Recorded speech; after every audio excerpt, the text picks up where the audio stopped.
We're back to the letter. Welcome back to the letter with me, Stormy. We went to the party again. Now we're here. The brush of fresh air against my cheeks does little to dampen the nervous edge in my bones. Away from the rush of the party, I feel bone-tired. It's late. I've accomplished nothing of what I've come here for, and Ashton's nowhere to be found. Is Ashton also in the basement? I'm not sure what pisses me off more. That he ignored me the whole evening and might have just left without saying anything, or knowing he obviously has some other motive for being here. Can he at least trust his own friend for that? You didn't have to lie to me. He's not even answering his phone. The man has always been difficult to contact when he's out. But you'd think he'd at least have the decency and keep the lines open if he's going to wander off on a party. One that happened to attend to with his friend at that. I let the call ring for 9 more times before cutting it off. No use trying to find someone who refuses to be found. I can get home on my own. I don't need him. He can just... Becca, where'd you go off to? If we're done here, let's go. My mistake. I was about to offer to, help key up his car, but, No, I'm just kidding. My mistake. The second his voice cuts through the crisp night air is that I've allowed my annoyance to get the better of me. Fuming, patience forgotten, I whirl around and march towards him. One accusation after another piles up on the tip of my tongue, ready to be hurled at any moment. There's no hesitation holding me back when I fling it at him. That straight face he keeps as I do so doesn't help my temper either. It only makes me want to slap some more sense into him. Shouldn't I be the one asking you that? Becca, I've been waiting here the whole time. I told you I hate parties like... And before that, where have you been the entire evening? Right then and there, I might have forgiven him. He's shown some ounce of remorse for leaving me like that. Maybe he could have looked away, given me a sign that my assumptions might be right. He doesn't even need to put them in the words. A single gesture of confirmation is all I need. Rather, what I get is the same impassive look. He does that whenever he can't disclose anything. He does that whenever he's lying. In the face of it, amidst the thick tension, a frustrated huff is the only thing I can summon. Be that way. Fine. Suit yourself. No more words.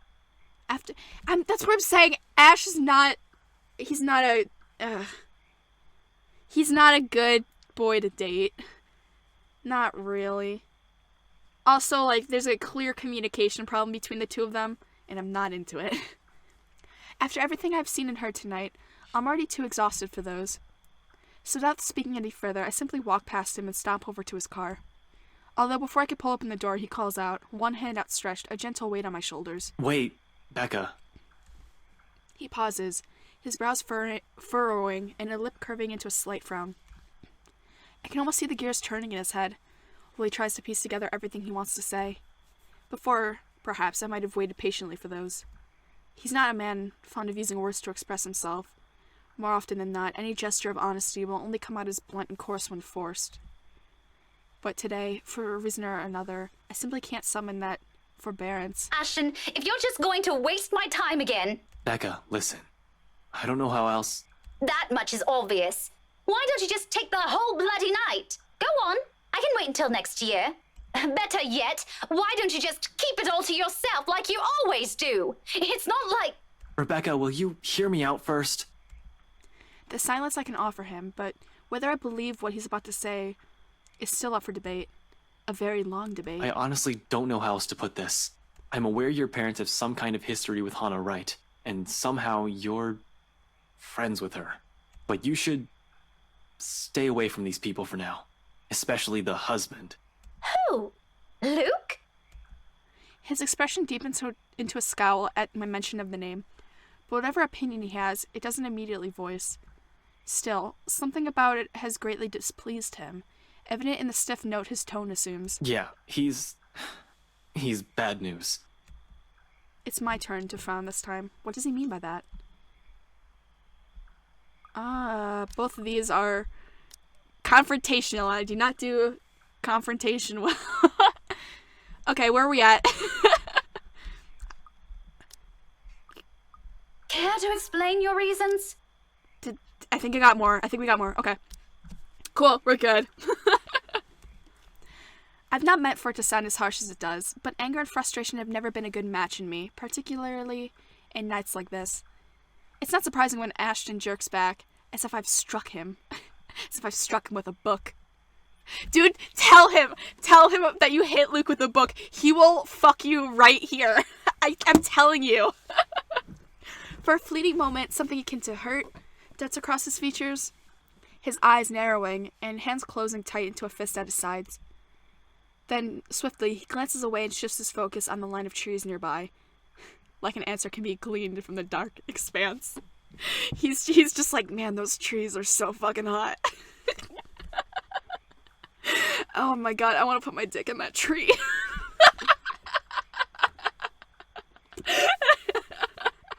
I'm really sorry, Becca.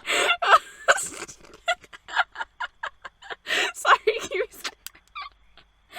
oh my, okay. Okay, that wasn't even that funny.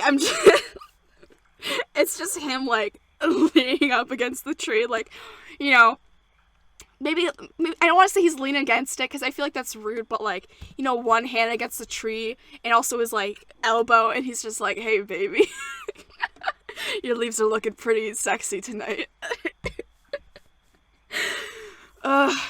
Do you produce any sap? And then the tree like rustles in the wind. He's like, oh fuck.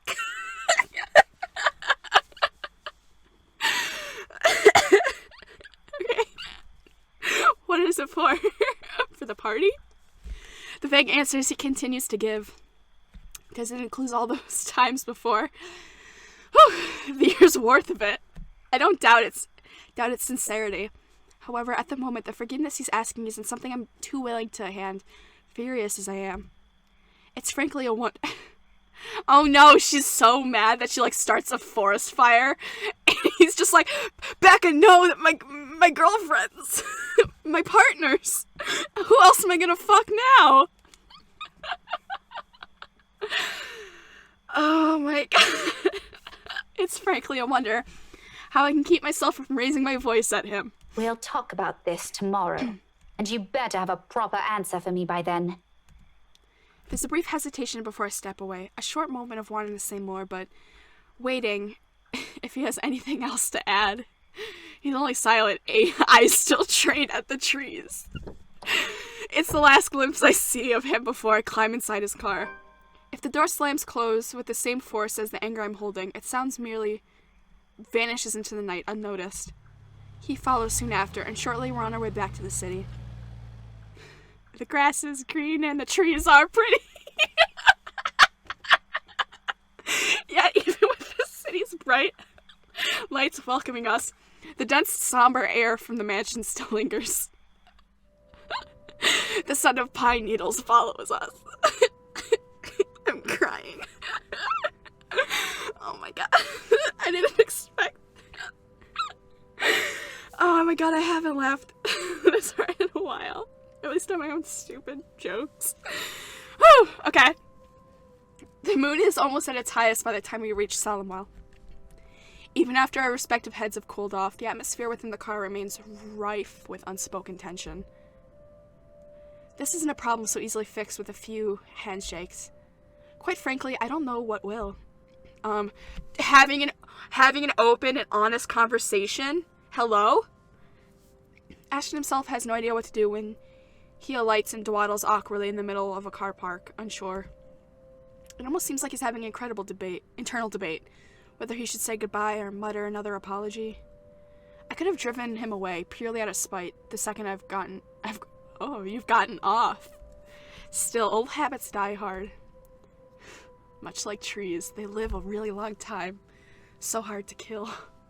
It's late, and Ashton's flies on the other side of the city. The grass is green and the trees are pretty.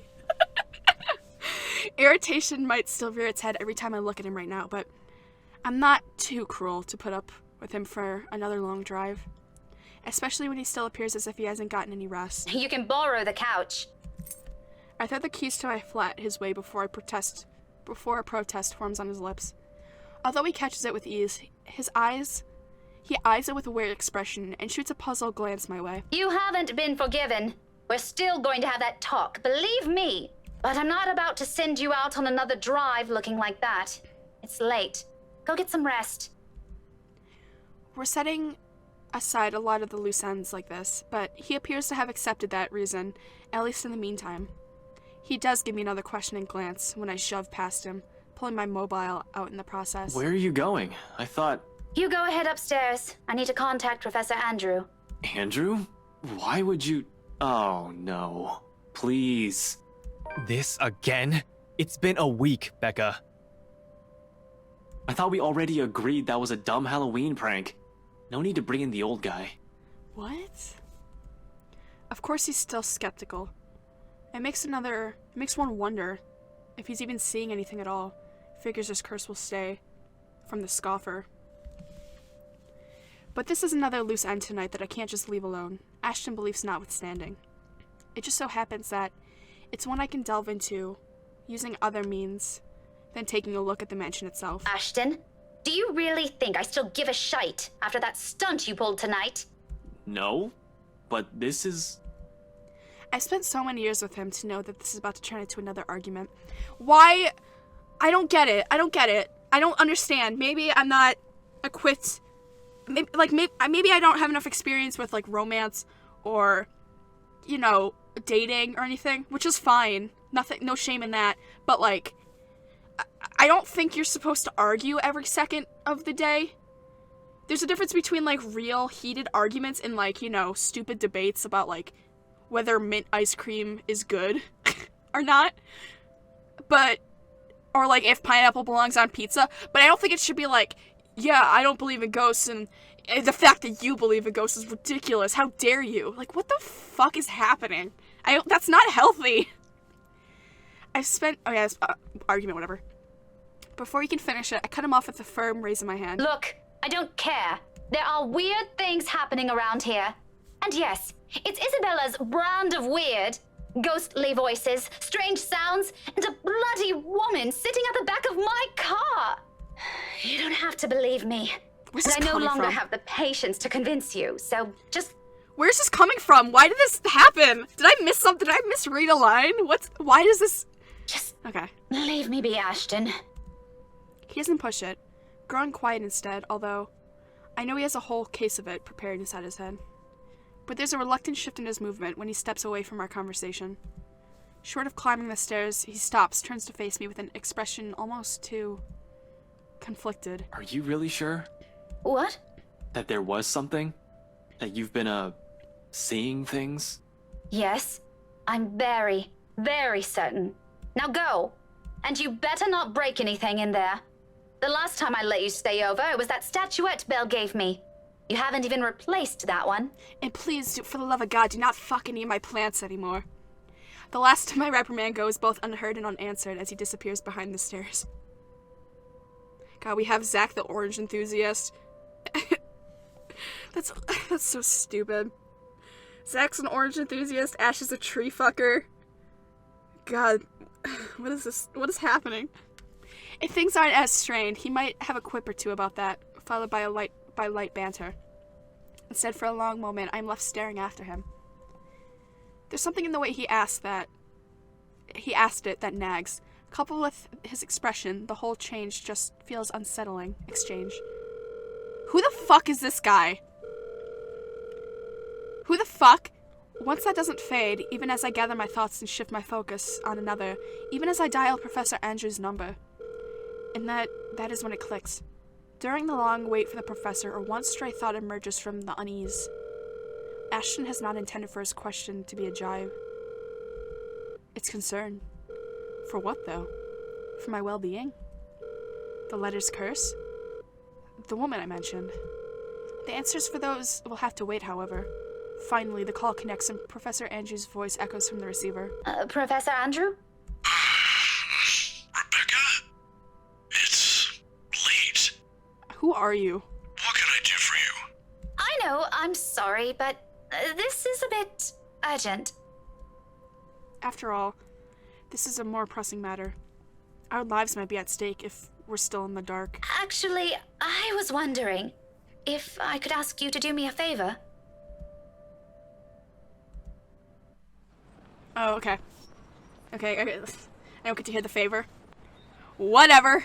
That's fine. It's not like I'm playing as Becca or anything. Professor Andrew Clark has agreed to meet with me 2 days later in front of the Luxborn. Oh, it's 2 days later. Has anything happened? 2 days. That's a cute Luke. Did I mention that before? That's a cute Luke. 2 days later. Huh. We still haven't gotten to November 1st, I think. Professor Andrew Clark agreed with me 2 days later, blah, blah, blah, in front of the library. He has other commitments, but being a long-time family friend has its perks. I have my parents' connections to thank for that. Of course, I'm not the sort to impose on him often, but the situation is... well, it's not entirely bad, although it does require calling in a few favors from friends like him. Favors. Without his signature, I won't be able to gain access to the library's restricted section. If I want to go in more depth information about the Ermengarde mansion, that is. Not simply what they chose to show to the general public. As much as I hate to admit it, there's always something people censor, and whatever it is, I won't ever find it in the general selection.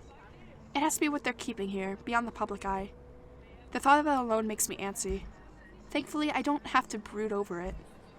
The wait for the professor doesn't last long. He never did enjoy making people wait. Likewise, he dislikes people who are tardy. He arrives 5 minutes later, after I do, greeting me with the same kind smile and casual wave of his hand. I haven't seen him in so long, but it appears he hasn't changed much. His familiar presence alone is enough for a fond smile to spread across my face. Professor Andrew. Rebecca, didn't I say long ago you can drop the professor? You know I can't possibly do that. Even if I can, it feels disrespectful to call you by your name alone. Both you and Ashton never listen to this old man. Kids these days. All right, but just for today, since you're doing me a huge favor, Andrew. I guess you simply can't have it all, even at this old age. But pleasantries aren't what we're here for, yes? You mentioned you needed a permit. Yes, sir, if that's okay with you. More than fine. Anything in pursuit of knowledge, as they say. He hands me the permit without further prompting. Just like he promised, he's also written the recommendation after a signature. This is more than enough to get me those files. I mutter small thanks before slipping it into my pocket. Although when I look back up, his brows are furrowed, the very face of curiosity. Not surprising considered how vague I've been during our little talk over the phone. Right then and there, I've decided to tell him, if he ever asks. Maybe not all of it, but stuff he needs to know. It's the least I can do to thank him. As expected, true to his inquisitive nature, he asks. If you don't mind, though, I know you've always been an eager learner, but may I know what in the restricted section that piqued your curiosity? It's the Ermengarde mansion, sir. He's quick to raise an eyebrow at that, and for a while, I fear he'll take the slip of paper back. Is there something in what I said? The ones they have out in the general isn't enough? I'm, hoping for a more in-depth read, sir. More about the history and the people who once lived there. The general section doesn't have anything much on that. Oh, I see. Well, you certainly aren't the first one to be enamored with that place. It doesn't shock me. The architecture is admirable, and the urban legends are something to talk about. I think enamored might be a little too much to describe our interest in it. But I have to agree. The mansion is beautiful, even with the renovations. They kept the stained glass windows, too. They are magnificent. Oh, you've seen it. I was there for a few hours to attend a housewarming party. The invitation was for my parents, but they couldn't make it. My mum used to work as a private tutor for the Evans. Hannah Wright? Ah, I know of her. Her husband, too. Who doesn't? Luxborn's most popular couple. Something falls behind his eyes, the warmth in them suddenly gone, like he's reliving a painful, distant memory and seeing it play right in front of him. It disappears almost as soon as it surfaces, but the look has unsettled something in me. Is something the matter? Nothing much. But you know, you're already like a daughter to me. So if you could, do be careful with the friends you make. Just out of curiosity, has Has Zach died yet? I shouldn't laugh about that. Wait. Fuck, what day is it? Is it? No. I don't know what day it is. Damn it, whatever. I hope he didn't die yet. Is this about the rights, sir? Just a friendly advice from an old man. Don't think much about it. Anyway, I have to leave now. Can't miss my weekly serving of bear claws. Say hi to your parents at the detective inspector for me, will you? I wish you luck with all that research. I will. Thanks for this, Andrew. Andrew gives my shoulder a light squeeze, the gesture younger me has always appreciated, and quickly crosses the street after. I watch him until he disappears behind the door to a cafe, until the doubts swimming inside my head find a moment to rest. Whatever his business is with the rights isn't anything I should concern myself about.